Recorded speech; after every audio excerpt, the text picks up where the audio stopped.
Six socks. Bonjour mes amis, hi guys. Collection review for Dominic, Austrian-born, late 30s, living in beautiful Zurich in Switzerland, working for a big company.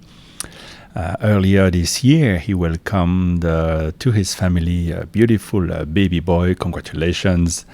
In terms of watches, he likes a watch that he can wear at the office and out of the office, a timeless design. He doesn't mind a dressier timepiece. And his wrist is about the same size as mine, just below 17 centimeters. He's wondering, should he add a watch, a birth year watch for his son? Should he trade anything, add anything to his collection? So let's first take a look at the collection. He's got a G-Shock squared, every boy's dream, of course. He added as well Baltic, a beautiful design. All the watch guys have fallen in love with this micro brand. Doesn't break the bank and looks very good with the salmon dial and the break-in numerals.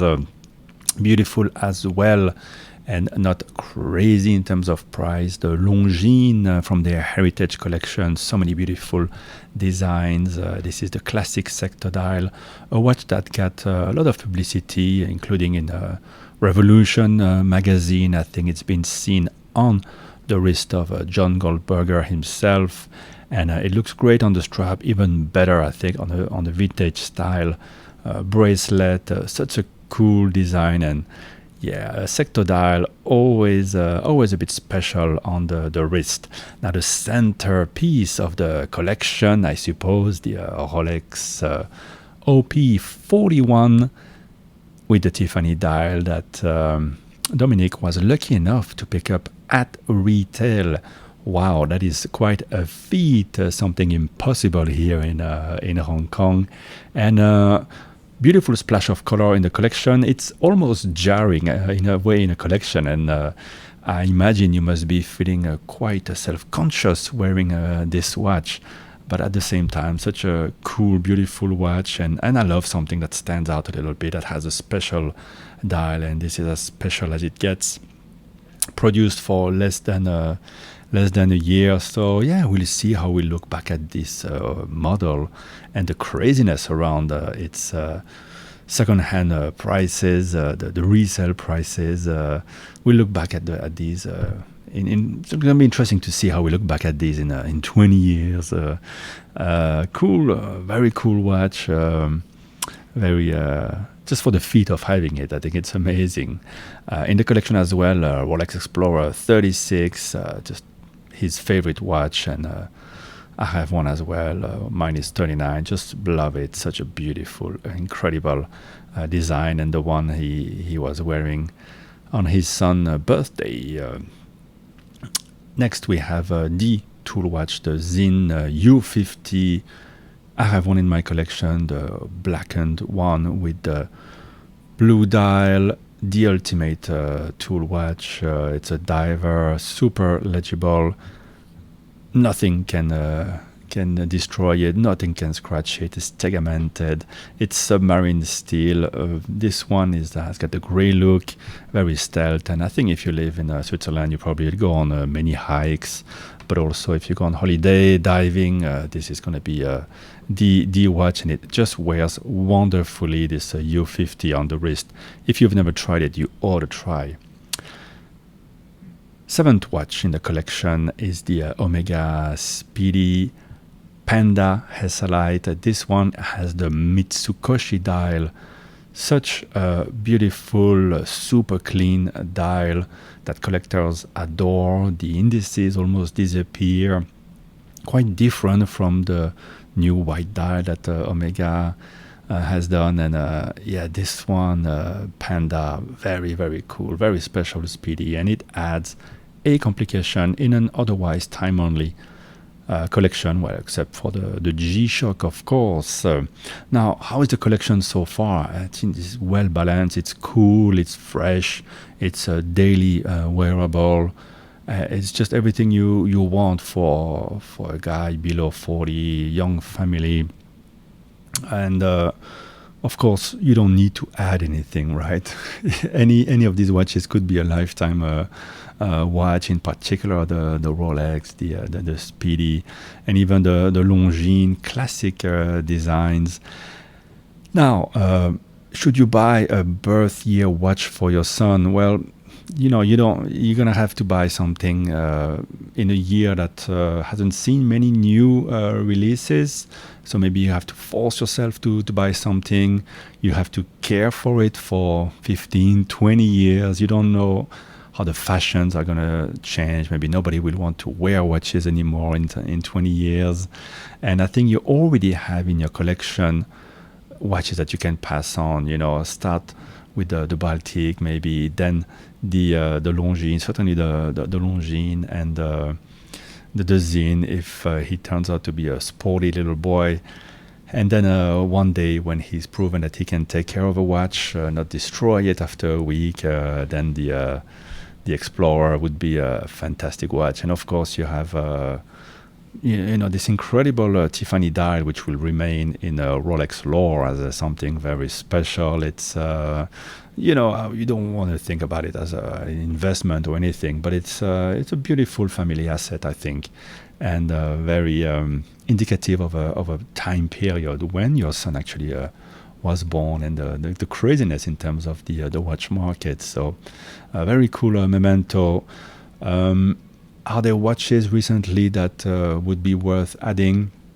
There is one, a bit of a ace in the hole I will suggest to you. But first, let's think if you were to add a watch and maybe something in a higher price point, since you will soon turn 40, I think that would be a great occasion, a great chance to lift up the collection with a nice brand, a quality watch, and maybe an extra complication. I'd love to see a dual time or world timer added to this collection, and give it a little boost, a little lift in terms of the beauty and the complication. So the first watch I'd like to suggest to you would be the second generation Vacheron Constantin Overseas, which wears infinitely better than the third generation. Also, of course, will come at a much more agreeable price, still more expensive than the watches that you have so far,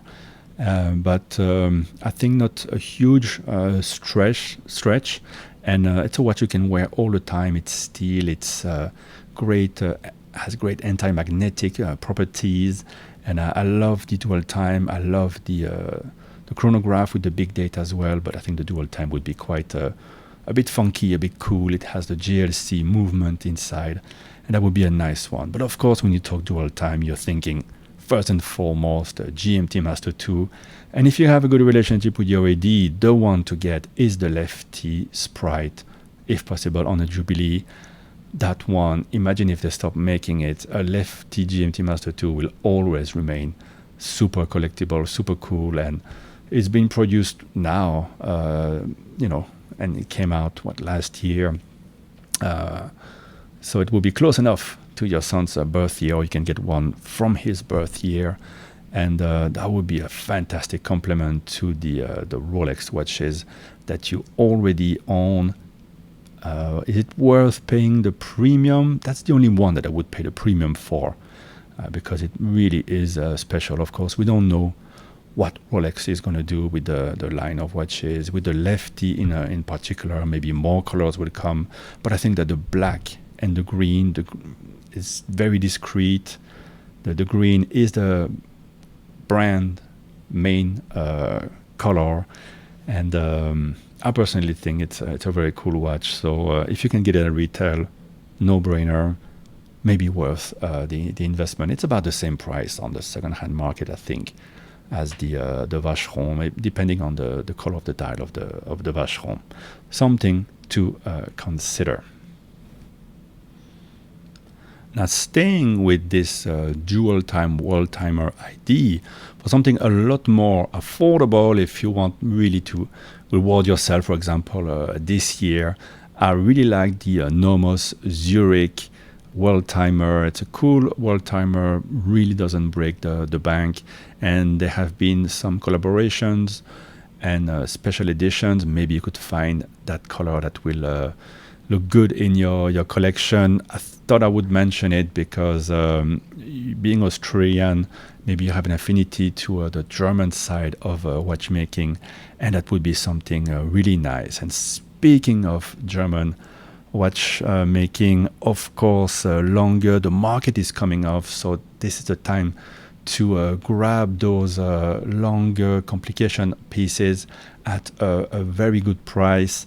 And what I would love to see in your collection is maybe the white gold 1815 collection, the up-down, which has the power reserve, great symmetry, and the zero reset when you pull out the crown. It's a bit smaller, 37 or 38 millimeters.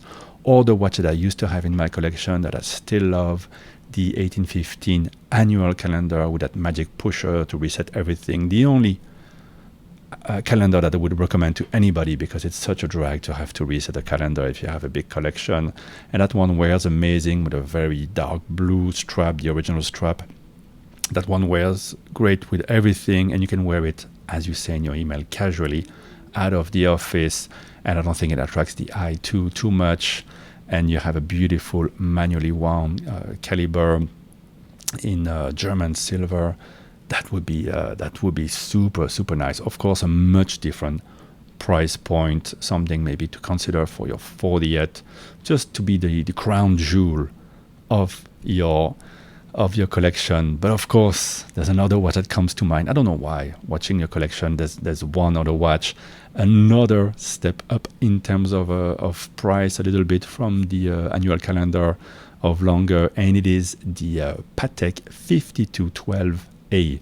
So it's in steel with beautiful lugs, great case, and it has a weekly calendar with the script font. Such a cool watch with the day indication at the center, the different scales. It's playful. It's so unique for Patek. And after the original buzz, the prices are coming off. And actually, I think you can even maybe get it at the authorized dealer. Of course, we're talking over 30,000 euro. And to be honest, I mean, you're starting a young family. I think don't get crazy on watches, of course. I think the priority is for you to save, put money in, in ETFs or, funds, equity funds or balanced funds, and just forget about the money. Just save it for your rainy days, for your retirement, and of course save it for your kid or your kids. That's the main priority, the thing you should do, because interests compound. But if you have a great year at the company, you get a great bonus, you turn 40, the 5212A, of course, you got to take good care of it. But if you do, again, it's a wonderful family asset, whether your kid will want to keep it or not. But that one in 30, 40 years will be, wow, remember when Patek did that watch? Crazy. And they never did something like that again. They're unlikely to do it because it's so special. I think doing a version 2 of it is un-Patek-like. And if I could add it to my collection right now, I would not hesitate, because there's not many Patek steels that you can wear daily that are so special, so cool. In a climate where Patek has become quite uncool with the craziness for their sports models. A couple of last watches I want to mention. Of course, the Tudor Black Bay 58 GMT. I love this watch. I've adopted it, hopefully for forever. I got to mention it because we're talking about dual time zones, and of course Tudor will probably make a lot of different versions and improve it over time. But come on, master chronometer already, wearing beautifully. I love the colors. I have to mention it again. Doesn't break the bank if you want something to reward yourself without spending too much money. And I talked about an ace in the hole type of a watch, which came out earlier this year, late last year, depending on the delivery. So it could be also a birth year watch, a very cool indie, since you have the Baltic, so you're not against the independence. But here it's not a micro brand; it's a proper high horology brand that is getting built by Vladimir Nego, a disciple of F. Pigeon, and I talked about it on my channel. I have his first watch, the Dual Time by Atelier Haute Complication. The first run of steel watches with the grey dial is sold out, but you can still find some of them if you look around with the dealers. You can contact me if maybe I can help you with that. There's other versions coming out. So the original price was 8,000. The new price is 13,500. So it's going up in price, and there's a lot of hype because the next watches that will come from this brand, because it's a full-fledged brand with original calibers, no module or anything, full mechanical architectures. The next one will be a tourbillon with a sonnerie. Then there will be a proper, never seen before, business week calendar perpetual watch that will keep the same visual as this Dual Time. Now the Dual Time, don't expect very nice hand finishing. The architecture of the movement is very lovely, very cool.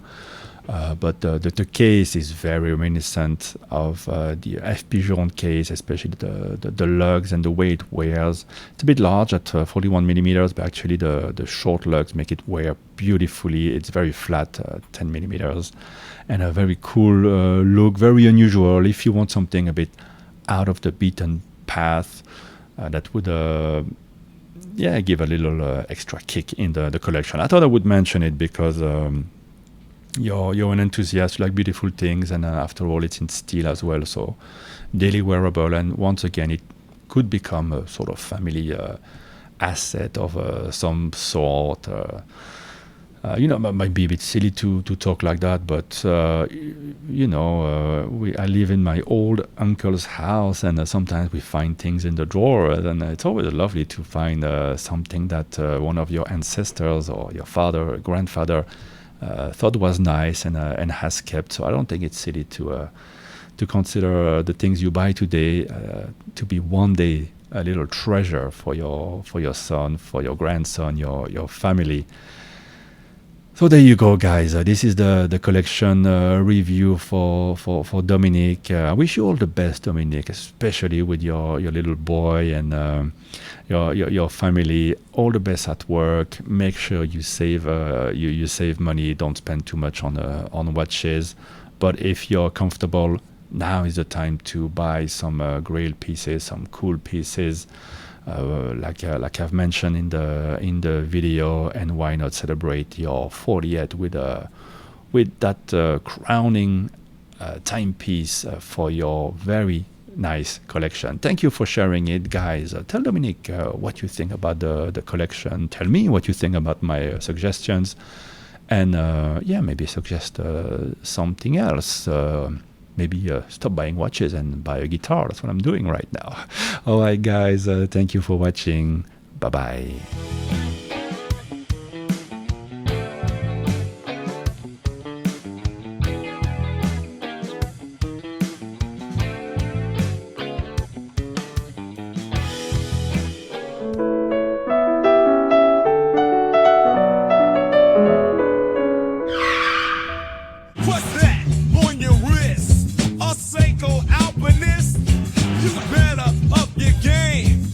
Watch with a fancy name.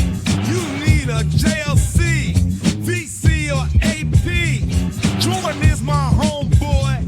I call him FP. The meaning of life ain't what it used to be.